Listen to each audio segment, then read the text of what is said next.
الحمد لله وكفى وسلام على عباده الذين اصطفى خصوصا على أفضلهم وخاتم النبيين محمد الأمين وعلى آله وصحبه أجمعين أما بعد فأعوذ بالله من الشيطان الرجيم بسم الله الرحمن الرحيم فلما بلغ معه السعي قال يا بني إني أرى في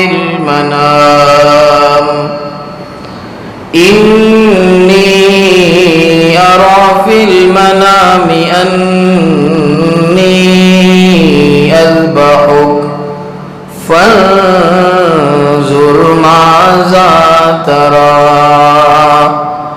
قال يا أبت افعل ما تؤمر ستجدني إن شاء الله من الصابرين وقال الله تعالى وإبراهيم الذي وفى صدق الله العظيم اللهم صل على سيدنا محمد وعلى آل سيدنا محمد وبارك وسلم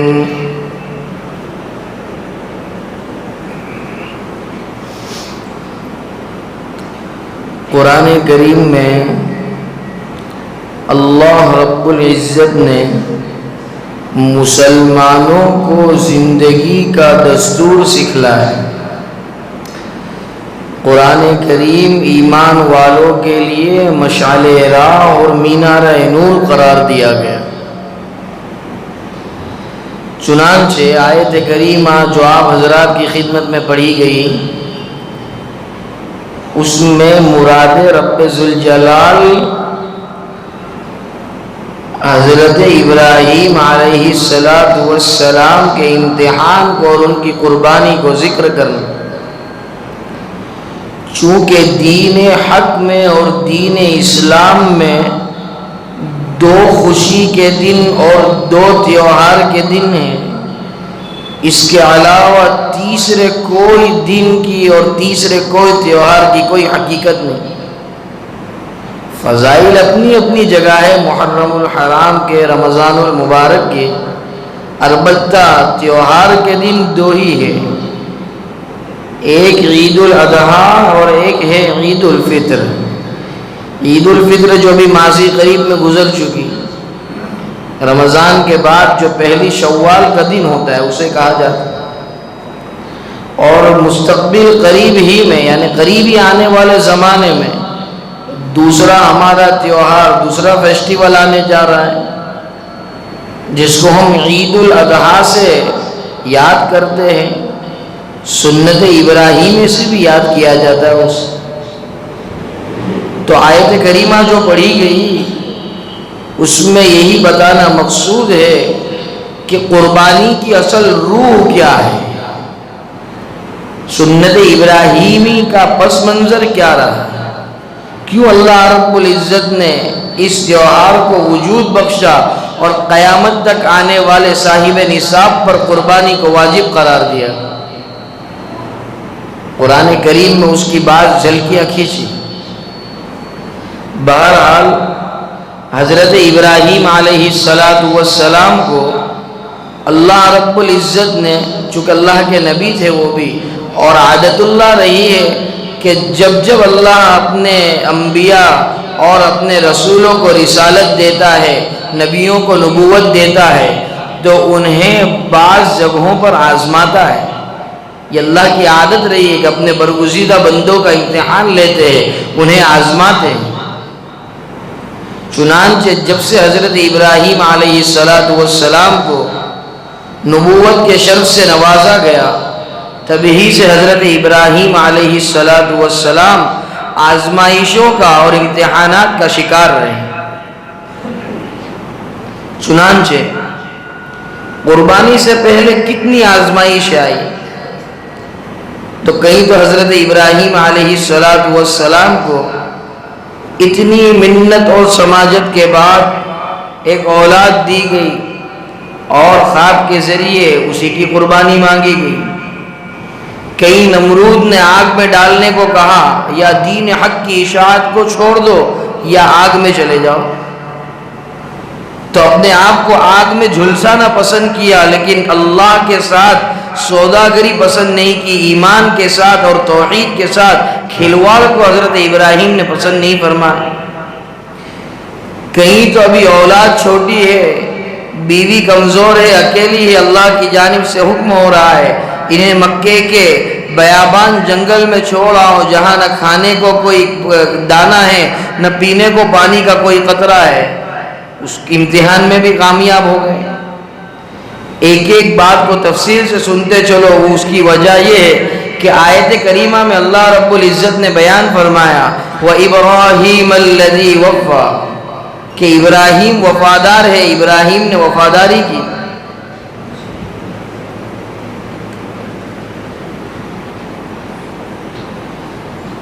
ابراہیم کی وفاداری کو اللہ رب العزت نے بیان فرمایا، تو ایسے ہی حضرت ابراہیم اللہ کے خلیل بن گئے۔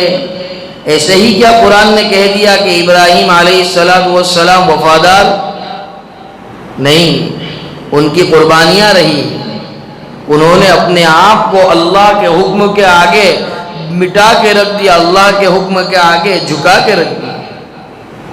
سنو، پہلی چیز تو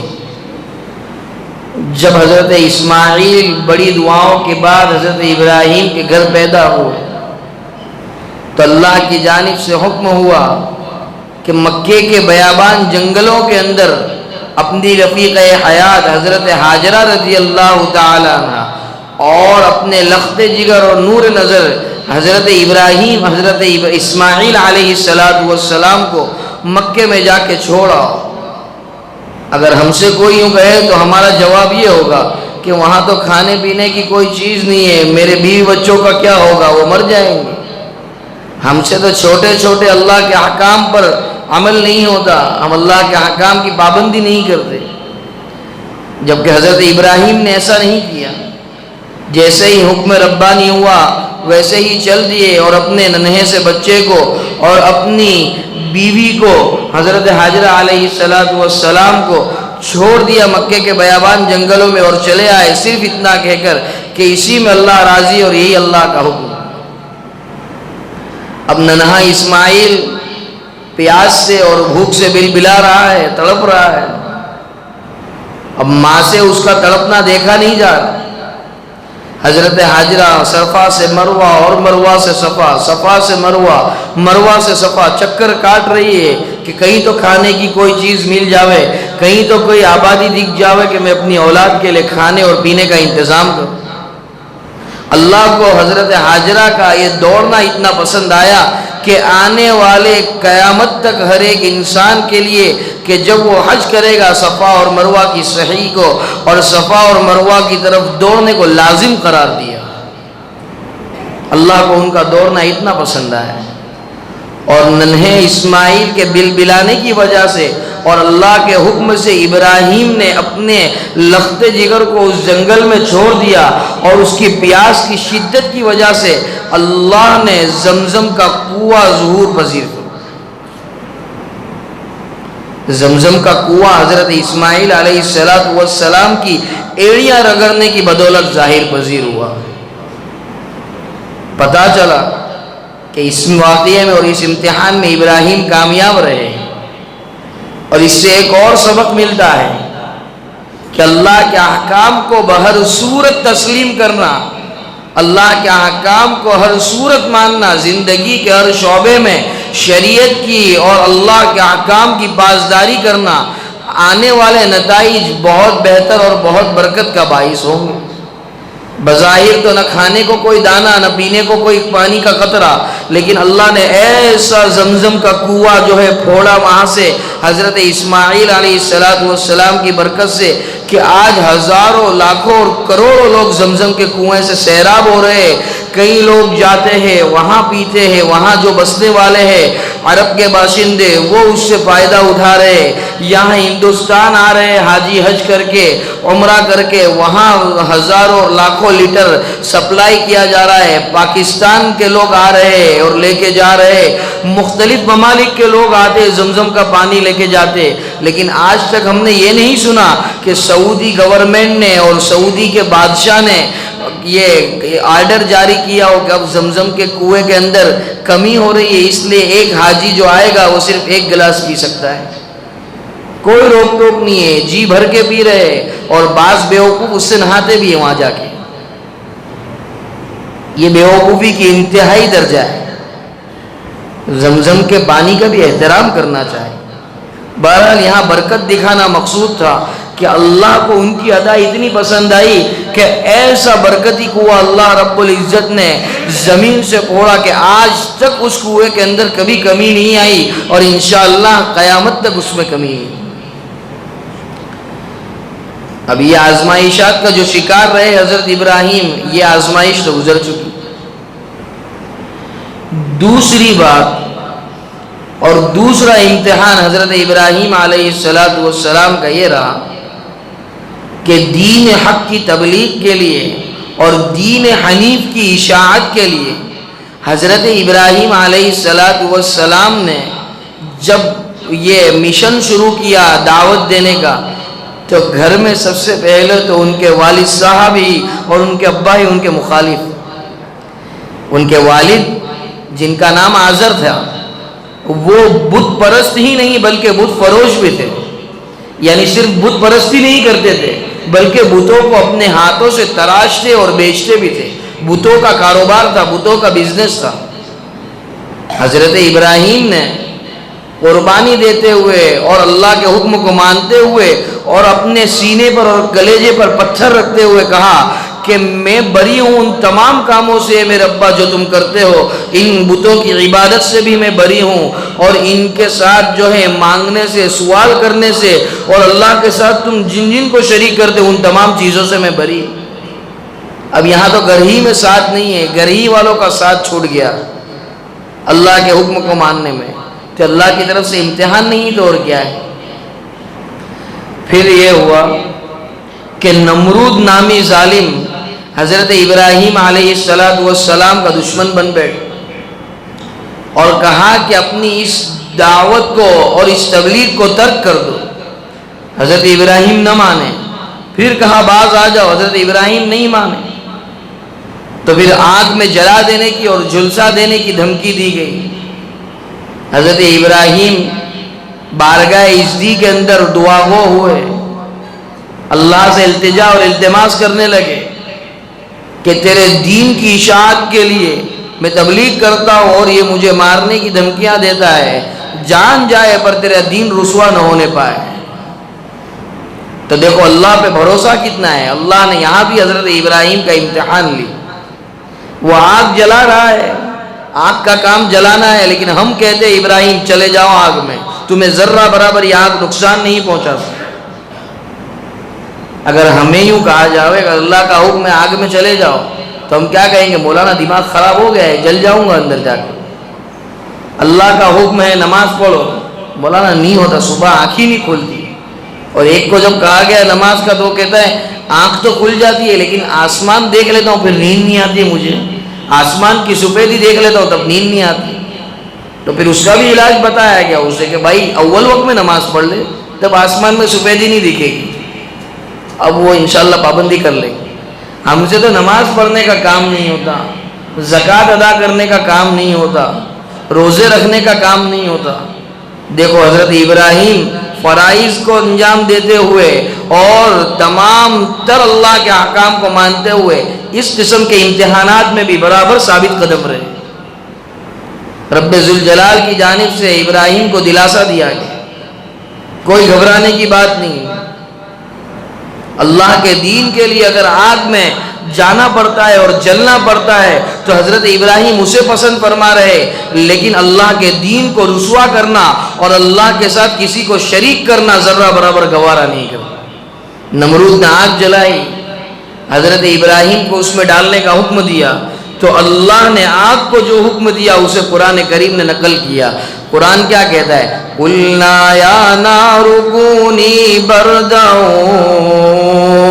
وَسَلَامًا عَلَىٰ إِبْرَاهِيمَ، اے آگ تو ٹھنڈی ہو جا میرے ابراہیم پر، سلامتی والی ہو جا، گلے گلزار ہو جا، نہ اتنی ٹھنڈی ہو کہ اسے تکلیف ہو اور نہ اتنی گرم ہو کہ اس کی آگ سے اور تیری گرمی سے اور تیری شدت سے میرے ابراہیم کو نقصان پہنچے، اس کی چمڑی جل جائے، وہ جھلس جائے۔ اللہ کے حکم پر آگ میں جانا گوارا کر لیا، اللہ کے حکم پر اپنے بیوی بچوں کو جنگل میں چھوڑنا گوارا کر لیا، اللہ کے حکم پر اپنے باپ کو ٹھکرا دیا۔ ابھی یہاں داستان ختم نہیں ہوتی، اب بڑا حیرت انگیز واقعہ اور بڑا کٹھن امتحان کہ 8 ذی الحجہ کی رات ہے، حضرت ابراہیم علیہ السلام اپنے بستر پر سو رہے ہیں۔ رب ذوالجلال کی جانب سے خواب کے ذریعے دکھایا جا رہا ہے کہ حضرت ابراہیم علیہ السلام اپنے لخت جگر جو بڑی دعاؤں کے بعد پیدا ہوئے، بڑی جو ہے امیدوں کے بعد پیدا ہوئے، اللہ کا یہ حکم ہے اور اللہ کی مرضی ہے کہ وہ انہیں ذبح کر دے۔ خواب کے ذریعے انہیں بتلایا گیا۔ اب 8 ذی الحجہ کی صبح کو جب نیند سے بیدار ہوئے حضرت ابراہیم علیہ السلام اب بڑی فکر میں ہیں، بڑے ٹینشن میں ہیں، بڑے تردد میں اور بڑے شک میں ہیں۔ نبی کا خواب وہی ہوا کرتا ہے، اس لیے حضرت ابراہیم نے یوں سوچا کہ اللہ کا حکم ہو اس کے اندر کوئی دو بات نہیں، لیکن آج سے پہلے کبھی انسان کی قربانی کا اور انسان کو ذبح کرنے کا واقعہ پیش نہیں آیا تھا۔ اس وجہ سے حضرت ابراہیم علیہ السلام کشمکش میں تھے، یہ میرا وہم ہے یا حقیقتاً میں نے خواب دیکھا ہے اور یہ اللہ کی منشا ہے۔ پورا دن سوچ میں اور تردد میں گزر گیا۔ اسی لیے 8 ذی الحجہ کا جو دن ہوتا ہے اسے یوم الترویہ کہا جاتا ہے، یوم التردد بھی کہا جاتا ہے، یوم الشک بھی کہا جاتا ہے، شک کا دن، تردد کا دن۔ پھر جب 9 ذی الحجہ کی رات کو جناب خلیل اللہ علیہ السلام آرام فرما ہوئے، وہی گزشتہ رات جو خواب کے اندر دکھلایا گیا تھا وہی باتیں آج بھی دکھلائی جا رہی۔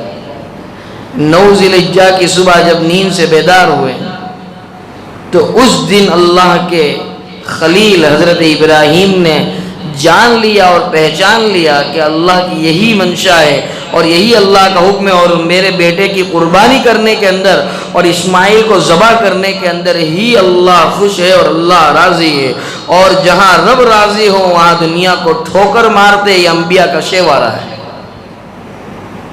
چنانچہ 9 ذی الحجہ کو یوم عرفہ کہا جاتا ہے، اسی وجہ سے یوم عرفہ کہا جاتا ہے، معرفت کا دن، پہچاننے کا دن، خلیل کے اپنے جلیل کی اور رب ذوالجلال کی مرضی کو اور منشا کو پہچاننے کا دن۔ ہم کہتے ہیں یوم عرفہ، یوم عرفہ کیوں عرفہ کہا جاتا ہے؟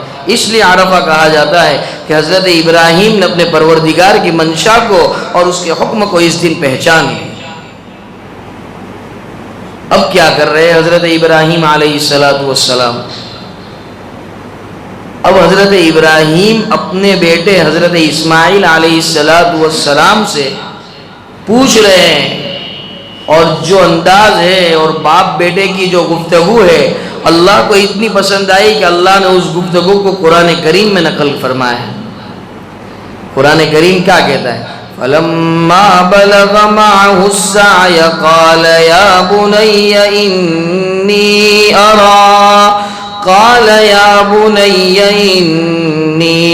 أرى في المنام.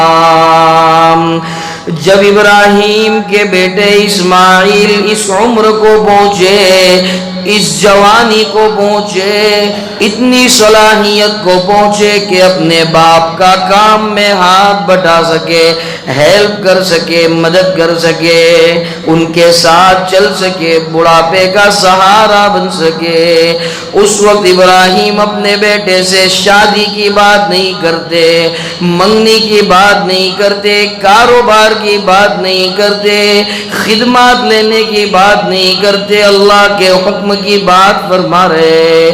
قال یا بنی انی ارى فی المنام. خلیل اللہ نے کہا اے میرے بیٹے، یا بنیا، اے میرے بچے، اے میرے لخت جگر، اللہ کی جانب سے خواب میں دیکھ رہا ہوں کہ میں تجھے ذبح کر رہا ہوں. فانظر ماذا ترى، سوچنا تو تیری کیا رائے ہے، تو کیا کہتا ہے. اللہ کا یہ حکم ہے، ہم اللہ کے حکم کو پورا کریں گے، اللہ کی مرضی پر اپنی زندگی گزاریں گے. دیکھو نبی کی اولاد بھی نبی کی طرح ہوا کرتی ہے، کیسی تربیت کی تھی. چھوٹا اسماعیل ہے، ننھا اسماعیل ہے. مفسرین کے بعض اقوال رہے، اس میں ایک قول یہ ہے کہ اس وقت حضرت اسماعیل کی عمر 9 سال کی رہی. 9 سال کا بچہ کیا کہتا ہے. اللہ کو وہ جواب اتنا پسند آیا کہ اپنی مقبول کتاب میں اور آخری کتاب میں اور سب سے سچی کتاب میں اور اپنے کلام میں اس کو ذکر فرمایا. قال یا ابت فعل ما تؤمر.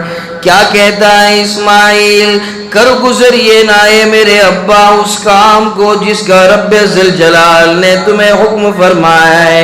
اللہ کی مرضی یہی ہے تو اسماعیل اس کے خلاف نہیں جا سکتا. رب راضی تو بندہ راضی، رب راضی تو اسماعیل راضی، رب راضی تو ابراہیم راضی. تب جا کر یہ اللہ کے خلیل بنے. ہم تو نہ فرائض پر عمل، نہ واجبات پر عمل، اور سنت اور نوافل کا اور مستحبات کا تو خیال ہی اور حال ہی کون پوچھتا ہے. حضرت اسماعیل فرما رہے کرو جس کام کے کرنے کا حکم عطا فرمائے. اور ہمارے یہاں کیا ہوتا ہے، باپ کہتا ہے بیٹا حافظ بن جا، چل نماز پڑھنے، کیڈبری دلا دوں گا، ڈیری ملک دلا دوں گا، حافظ بن جائے گا، سائیکل دلا دوں گا، شیطان دلا دوں گا، موبائل نامی. وہاں الٹا معاملہ ہے. حضرت ابراہیم نے جب کہا کہ ذبح کر رہا ہوں اللہ کے حکم سے، تو ایک تو جواب میں یوں کہا کہ کر گزرو اس کام کو جس کا آپ کو حکم دیا گیا، اور ساتھ ساتھ حضرت ابراہیم کچھ دلاسا نہیں دے رہے. کوئی دلانے کی سائیکل، گھوڑا جو ہے، سواری، کھلونے دلانے کی بات حضرت ابراہیم نہیں کر رہے. چھوٹا سا اسماعیل بات کر رہا ہے کہ میں ذبح ہو جاؤں گا. ستجدنی انشاء اللہ من الصابرین. ان قریب آپ مجھے صبر کرنے والوں میں سے پاؤ گے. خود چھوٹا اسماعیل کہتا ہے ابا آپ مجھے صبر کرنے والوں میں سے پاؤ. مورخین نے اس کی بعض وجوہات لکھی. صبر کرنے، ہم کہتے ہیں ہم تو بہت صبر کرتے ہیں مولانا، ہم تو بہت جو ہے تحمل سے چلتے ہیں، بڑی بردباری سے چلتے ہیں. کیسی بردباری کہ بازو میں سے گاڑی والا کیا ایک چھیٹا اڑ گیا تو اسے ماں بہن کی گالی دیتے. یہ تحمل ہے ہمارا. مسجد و مدرسے کے ائمہ اور مؤذنین کو اور خدام کو ذرا ذرا سی غلطیوں پر پکڑتے ہیں، انہیں دو ٹوک انداز میں دھمکیاں دیتے. یہ ہمارا علم ہے. یہاں ہم اپنی طاقتیں آزماتے. طاقتیں آزمانا ہے اور ہمتیں دکھانا ہے تو ان کو دکھاؤ جہاں جن کے سامنے ہماری کچھ نہیں آتی. اس لیے کہ کمزوروں پر دادا گیری کرنا یہ کہاں کی بات ہوئی، کہاں کا انصاف؟ اور کوئی ظالم ہے اس کے تماچے پر صبر کرنا، اسے صبر تھوڑی کہتے، اسے مجبوری کہتے ہیں۔ صبر اسے کہتے ہیں کہ ہم بدلہ لے سکے اس کے باوجود بدلہ نہ لے، اسے صبر کہتے ہیں۔ اور ظلم برداشت کرنا اسے کہتے ہیں، مجبوری اسے کہتے ہیں کہ جہاں ہم بدلہ نہ لے سکے اور خاموش رہے، اسے ظلم برداشت کرنا کہتے ہیں، مجبوری کہتے ہیں۔ مجبوری کو صبر کا نام مت دو اور صبر کو مجبوری کا نام مت دو۔ چنانچہ حضرت ابراہیم علیہ السلام کے بیٹے نے کہا کہ آپ مجھے صبر کرنے والوں میں سے پاؤ گے۔ مورخین نے اس کی وجوہات لکھی۔ ایک تو یہ کہ چھوٹا سا اسماعیل جان کے لالے پڑے ہوئے کہہ رہا ہے ابا چھری برابر سے تیز کر لو۔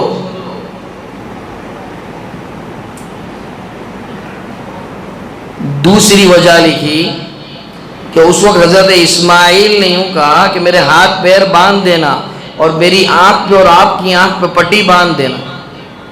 کیوں؟ کہیں ہم روبرو ہو گئے، ذبح کرتے وقت آپ کی آنکھیں کھلی رہی، میری آنکھیں کھلی رہی، اور آپ کے اندر بسی ہوئی شفقت پدری کو جوش آ گیا، یعنی باپ کے دل میں بیٹے کے لیے جو محبت اور جو الفت ہوتی ہے کہیں وہ اجاگر ہو گئی اور اسے جوش آ گیا، اور اللہ کا حکم پورا کرنے میں دیری ہو گئی تو اللہ کے لسٹ میں اور فرشتوں کی نگاہوں میں کہیں ہم اللہ کے نافرمان شمار نہیں کیے جاتے۔ اسے کہتے صبر۔ یا چاہتے تو نہیں مان سکتے تھے بات، تعویل کر دیتے کہ یہ تو خالی خواب ہے اور اس کی کوئی حقیقت نہیں، لیکن بات کو مانا، اور ایسی بات مان رہے ہیں کہ سامنے اس کام کو جلدی کرنے کی ہدایات دے رہے اپنے والد ماجد کو، حضرت اسماعیل علیہ السلام۔ تیسری بات یہ کہی کہ جب مجھے ذبح کر چکو تو میرے خون سے رنگے ہوئے جو کپڑے ہیں وہ میری والدہ ماجدہ جو بی بی حاجرہ رضی اللہ تعالیٰ عنہ انہیں دے دینا، تاکہ میری والدہ کو فخر اس بات پر ہو کہ میرا بیٹا اسماعیل رب ذوالجلال کے حکم پر قربان۔ اور اسماعیل کے اللہ کے اس حکم کو ماننے کو شاعر نے بھی بڑی اچھی انداز میں بیان کیا۔ کہاں فرزند نے اے باپ اسماعیل صابر گئے، خدا کے حکم پر بندہ تعمیل غازر گئے۔ اب 10 ذی الحجہ کا دن ہے، اس خواب کو حقیقت میں بدلنے کا دن۔ حضرت ابراہیم نے اپنے بیٹے کو قربان گاہ پر لٹایا۔ مورخین نے لکھا کہ اپنے گھٹنے کو حضرت اسماعیل کے کمر پر رکھا اور چھری چلانا چاہا۔ اب چھری چلا رہے اور کہہ رہے زبان سے بسم اللہ اللہ اکبر۔ اس حیرت انگیز واقعے کو دیکھ کر سارے ملائکہ اور تمام نوریوں کا سردار حضرت جبرائیل علیہ السلام حیرت کے اور تعجب کے سمندر میں غوطہ زنے۔ اللہ کیسا حکم ماننے والا ہے تیرا، اور کیسا خلیل اور کیسا وفادار ہے ابراہیم۔ چنانچہ حضرت ابراہیم نے پڑھا بسم اللہ اللہ اکبر۔ یہ واقعہ اور یہ منظر دیکھ کر حضرت جبرائیل تاب نہ لا سکے اور اپنی زبان سے کہہ اٹھے لا الہ الا اللہ اللہ اکبر۔ اب ننھا سا اسماعیل نبی کی اولاد ہے، نبی کی تربیت اور پرورش پائی، زبان سے کہہ اٹھے اللہ اکبر وللہ الحمد۔ یہ تکبیرات تشریق کا مجموعہ ہے۔ آج اسے احترام سے اور اس منظر کو سامنے رکھتے ہوئے 9 ذی الحجہ کی صبح سے 13 ذی الحجہ کی عصر تک اسے ہر فرض نماز کے بعد ہر مسلمان بالغ مرد پر عاقل ہو مکلف ہو خواہ مرد ہو یا عورت اس پر کہنا ضروری ہے. مردوں پر بآواز بلند اور عورتوں پر کچھ پست آواز سے, تو اسے بآواز بلند کہنا ضروری ہے. چیخنا چلانا مذاق مستیاں کرنا اور باہر سے پلاننگ بنا کے آنا مساجد کے اندر کہ آج تو مسجد ہلا ڈالیں گے, مسجد عمر فاروق کے اندر جو ہے تکبیرات تشریق کو بڑے زور سے کہیں گے اور ایک دوسرے کو دیکھ کے ہنسیں گے, دیکھتے ہیں تیری آواز زیادہ ہے میری آواز زیادہ ہے. اس کو ہم ہنسی میں اور مذاق میں لیتے ہیں. خلیل اللہ کی قربانیوں کو رائگان کرتے ہیں, گویا کہ ہمیں کوئی احترام کوئی عظمت اور کوئی الفت ہی نہیں ہے حضرت ابراہیم کی قربانی. اسے بڑے احترام سے پڑھا جاوے, بڑے اہتمام سے احترام سے بڑی عظمت سے پڑھا جائے. بہرحال عرض یہ کر رہا تھا کہ اب قربانی کے لیے جب چھری چلائی, اب چھری چل نہیں رہی ہے. حضرت ابراہیم علیہ السلام نے چھری کو پھینکا اور پھینکتے ہوئے کہا چھری تو چلتی کیوں نہیں ہے, تیرا کام تو کاٹنا ہے لیکن یہاں تو کاٹ کیوں نہیں رہی ہے. چھری کو اللہ رب العزت نے زبان عطا فرمائی اور چھری کہہ اٹھی خلیل تو کہہ رہا ہے چل جا, لیکن تو جس کا خلیل ہے وہ جلیل کہہ رہا ہے مت چل. اب تو ہی بتا خلیل کہ میں خلیل کی مانوں یا جلیل کی مانوں. آنکھوں سے زار و قطار آنسو جاری ہے. وہاں جنتی جانور آ رہا ہے اور اسے اللہ رب العزت ابراہیم کی کامیابی کا جو ہے نتیجہ اور رزلٹ دیتے ہوئے جانور کو بھیج رہے اور وہ جانور ذبح ہو رہا ہے. شاعر نے بھی اسے بیان کیا, چھری نہیں چلی کیوں, گردن نہیں کٹی کیوں, قدرت کا فیصلہ ہے, اللہ بہت بڑا ہے. اللہ کے احکام پر عمل کر کے تو دیکھو, سرکار کے طریقوں کو زندگی میں اپنا کے تو دیکھو, قدم قدم پر رب ذوالجلال کی نصرت تمہارے قدم چومے گی اور زندگی کے اندر اور زندگی کے ہر شعبے کے اندر اللہ رب العزت عزتوں کے اور عظمتوں کے وہ میناروں پہ تمہیں بٹھائے گا کہ جس کا تصور نہیں کر سکتے. لیکن بات اور شرط صرف یہ ہے کہ اللہ کے حکم کو مان کر دیکھو اور اللہ کے رسول کے طریقوں کو زندگی کے اندر لا کر دیکھو, پھر اللہ کی اسی قسم کی نصرتیں اور امداد شامل حال ہوگی. آخری بات کہہ کر میں اپنی بات کو ختم کروں گا. ایک خرابی اور پائی جاتی ہے اس قربانی والے موقع پر کہ لوگ بکروں کی اور بڑے جانوروں کی خرید و فروخت جو کرتے ہیں اس میں آپس میں ایک دوسرے پر تفاخر کرتے ہیں, فخر کرتے ہیں کہ میں تو 10,000 کا لایا, تو 5,000 کا لایا. 50,000 والا کہتا ہے 10,000 والے کو کیا بھائی مرغیاں اٹھا لایا, اس کے دانت بھی ہے یا نہیں, اس کے اوپر کوئی گوشت بھی ہے یا نہیں. تو یاد رکھو تمہاری قیمت کو اور تمہارے جانور کو اللہ نہیں دیکھتا. اللہ کسے دیکھتا ہے؟ اللہ کو نہ تمہیں خون کی ضرورت, نہ تمہاری ہڈیوں کی ضرورت, نہ تمہارے گوشت کی ضرورت. مبارک ہو تمہیں تمہارا گوشت, مبارک ہو تمہیں تمہارا دمبا, مبارک ہو تمہیں تمہارا پالا. اللہ کے ہاں اگر کوئی چیز قابل قبول ہے تو وہ لفظ تقویٰ ہے اور تقویٰ اللہ کو پسند ہے. لَن يَنَالَ اللَّهَ لُحُومُهَا وَلَا دِمَاؤُهَا وَلَكِن يَنَالُهُ التَّقْوَى مِنكُمْ. نہ اللہ کو تمہارے جانور کا گوشت پہنچتا ہے نہ خون پہنچتا ہے, اللہ تو دل کے حال سے واقف ہے. ان اللہ علیم بذات الصدور. اللہ دل کے حال کو جانتا ہے, قلوب کے بھید کو جانتا ہے. اللہ تقوی دیکھتا ہے. 10,000 کا جانور لاؤ, دل میں یہ نیت ہو یہ اللہ تیری رضا کے لیے, سنت ابراہیمی کو زندہ کرنے کے لیے, اللہ کے یہاں وہ قبول ہوگا.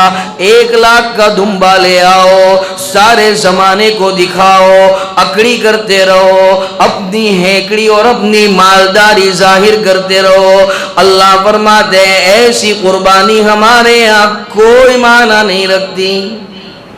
روز محشر جب کہیں گے ہم نے تو 1,00,000 کی قربانی کی تھی, اللہ کہیں گے واہ واہ کے لیے کی تھی جو دنیا میں مل چکی, اور وہ آئے گا کمزور جانور لے کر، اللہ میں نے یہ صرف تیرے لیے، تو اللہ کہے گا میرے بندے میں جانتا ہوں یہ میرے لیے تھا۔